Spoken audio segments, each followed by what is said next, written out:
don't know if that just did a countdown. I was getting ready to start the video and I pushed something and it just said 3, 2, 1. It looks like it's recording.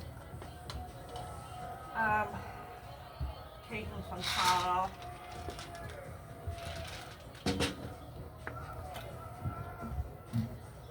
Today was not an easy day. First, hello. Happy Monday. And Sunday was so hectic. Amber came over with Mother's Day flowers and little gifts and special McDonald's for Vanna. So that was very sweet of her. That's why when she left, I always said to her, you know, just as a friend, but you know, I know her as a sister and a daughter and a wife and everything. That's why she's always been my ride or die, because she just goes above and beyond with everything she does, and even little special occasions and stuff. She just does things that you don't expect other people to do, or you know, she just always makes things special, even if it's the simplest, smallest little things she thinks of. She's just an amazing person. And I love her so much.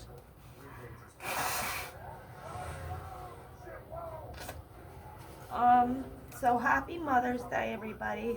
I hope everyone had a wonderful day. We did, and we relaxed, and Vanna and I watched all the Shrek movies all day. So that was nice. She was a little sad at first because she was like, I like to watch Shrek with Daddy because he says silly things. So I was doing that throughout the movie too. Like if it was like a witch, or he did it with anything she watched, he'd be like, oh, what's that? Does it bite? And you know, like, ew, what is that? What does it do? And you know, just silly things like that. He would always talk to the babies like that.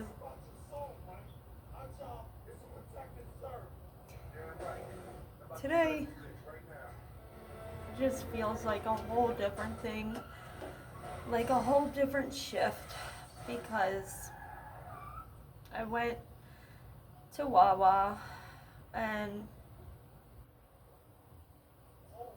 I got $10 more out of that ATM because the little girl stole the $10 on Saturday that I told you guys about. So I wanted to have the 20 in there. And, you know, I was planning the usual, just to come into the deli and work and try to clean up and maybe organize some stuff better, but it was completely done already. I walked up and Tony was out there starting to mow the lawn, and I was like, hey, and stuff, and he was like, hey, and that's the first time I've seen him in like 2 weeks. They go there at night and do stuff. And he was just like, Ray came by this morning. Ray's the township guy.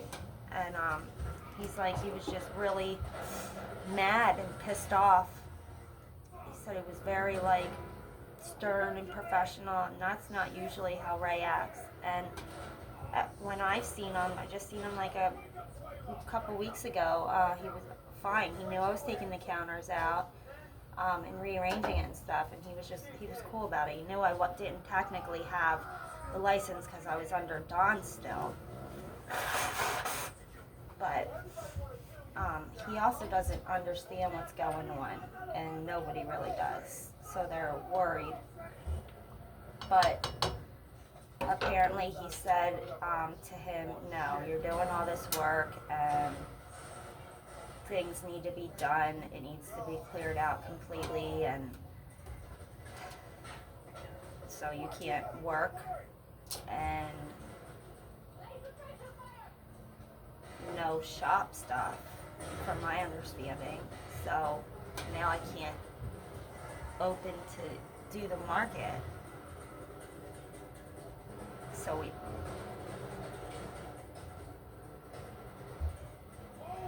So I was just like, okay, and we had to move all the food that we are keeping and stuff, so it's not affected by anything. And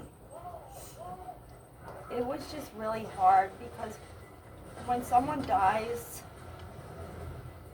you know, you're at home and you go through their things and you have to put them away or get rid of them, do stuff like that. And I haven't really done that. Don was never home, so he didn't have many things here.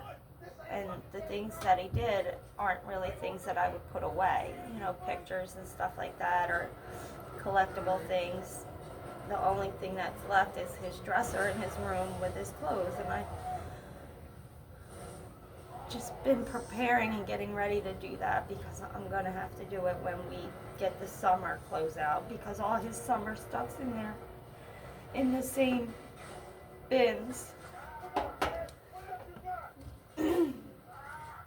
So it was a lot harder doing that there because that was more his life. And Tony had already gone around before I got there and put the stuff all in a box because he took the shelves down. So I seen the box off to the side that I had in the video that I uploaded before this. And it's just everything. And the stuff that was on the counter, which Don had all the pictures of the kids. And when they would go to Oasis, he would always sit in the photo booth with them and take the pictures in the photo booth. So he had a lot of those different strands of him with Joey when he was younger, and Jackie, and then Vanabelle, and then things that Vanna and I had made over the past couple summers. Like last year, she picked out a cactus tree and she painted it, and we wrote on it Happy Father's Day and I love you, Daddy, and then we painted on the front of it Don's Deli because she wanted to make it for his deli. You know, so that's something I was personally going to keep in the deli.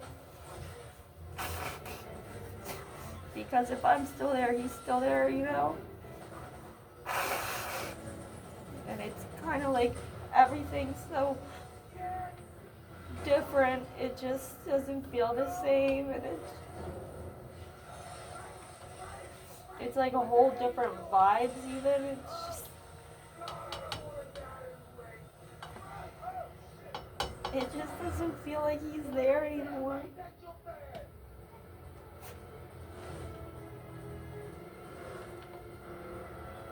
So then I don't know where he is.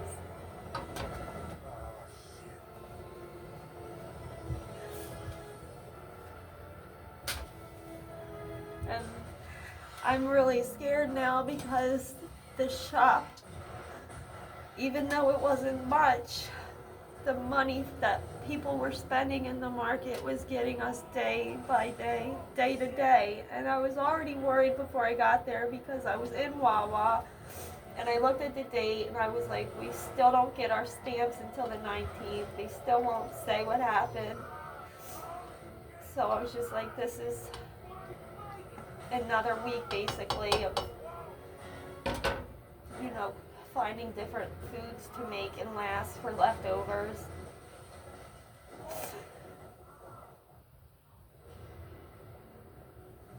And then it's just everything just building up and building up. And I feel like I'm doing everything I possibly can and nothing's working. And I don't feel like I'm strong enough or I've ever been strong enough to do anything on my own. And I'm failing at it.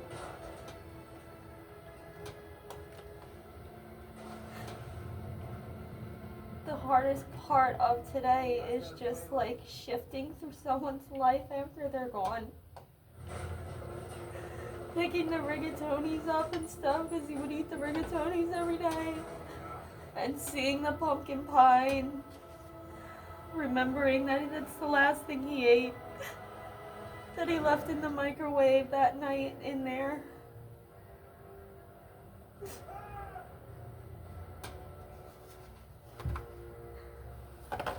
There's,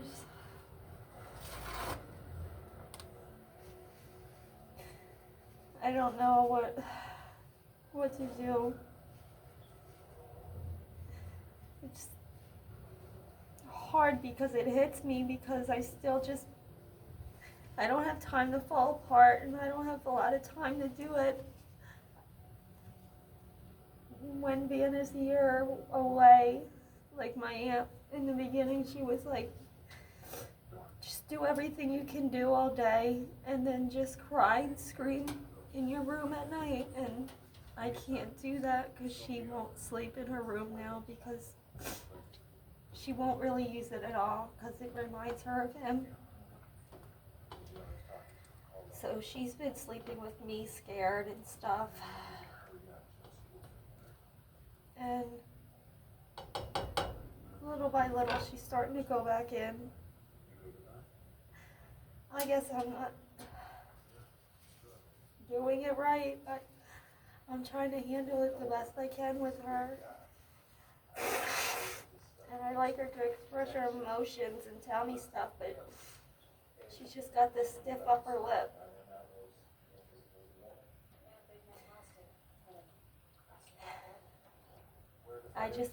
I don't feel in control at all. Before all this, it was just like, it was still our deli, and I was just gonna be the better part of it, coming in and making it more newer and better and successful.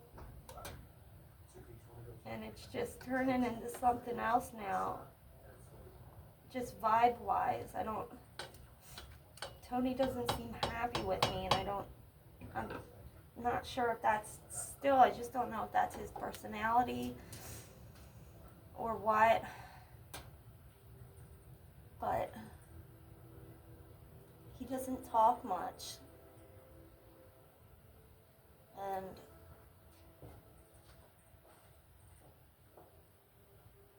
I don't know what to say when you're not talking much, you know. I'm like a social butterfly now that my anxiety and stuff was trapped all those years, so it's more like I like to talk and stuff and laugh, and sometimes he was talking pretty cool that one day, but then that was the last time I really seen him. That was like 2 weeks ago. So Rocco said he is just really stressed to the T. I'm not, I assume that's because he's working at the refineries on and off, because I don't know if he has other things going on, businesses or what. So I don't know anything that's going on.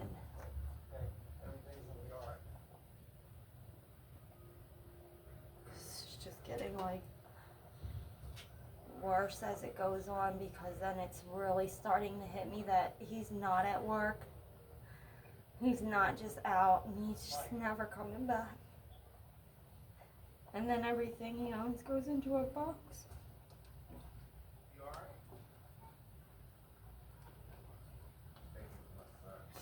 I'm gonna put some of this stuff up around the house, if we can keep it, you know, at this point, because I want her to see her daddy's things.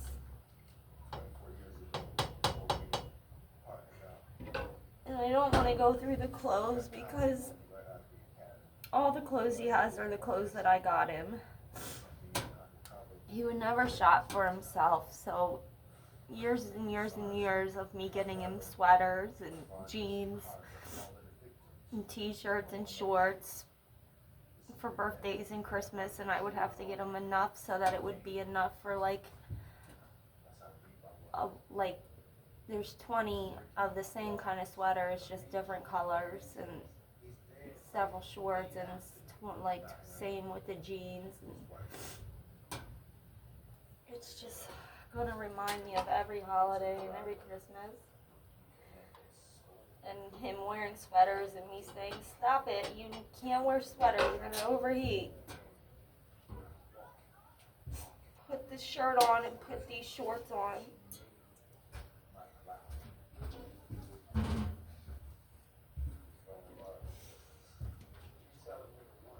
Uh,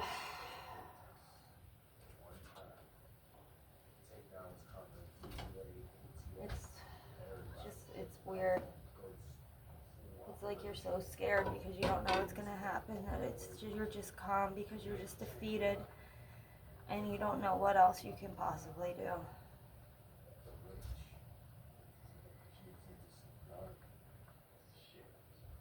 I'm alone. I know I have friends, and when I say friends, I'm referring to you guys too, and everyone praying and watching out and supporting me, but just physically, you know. I've said that before. I just don't. I never ever thought I'd be alone, because even if we ever separated, I always said that I would have to be here every day, and I knew he would always be there for me. And he would bitch and complain, but he would always be there.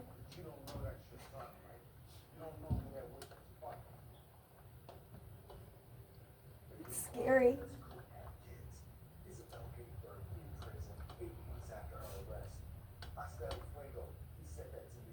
And it's weird because all I ever wanted was like the American family.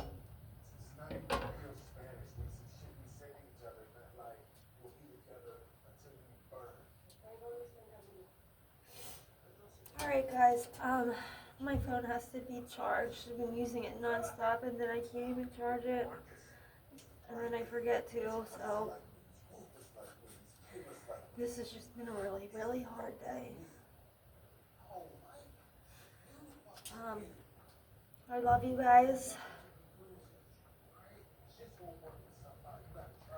Thank you for supporting me and being there for me from day one.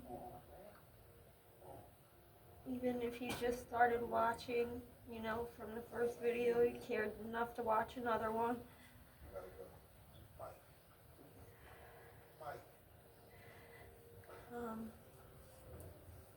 Again, I hope you all had a wonderful Mother's Day. You all deserved it.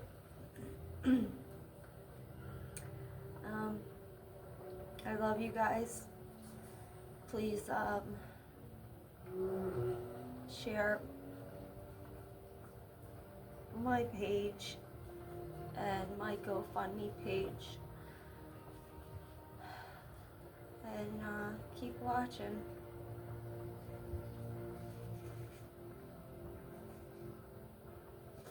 Alright, I'll see you tomorrow. Have a good night. Bye.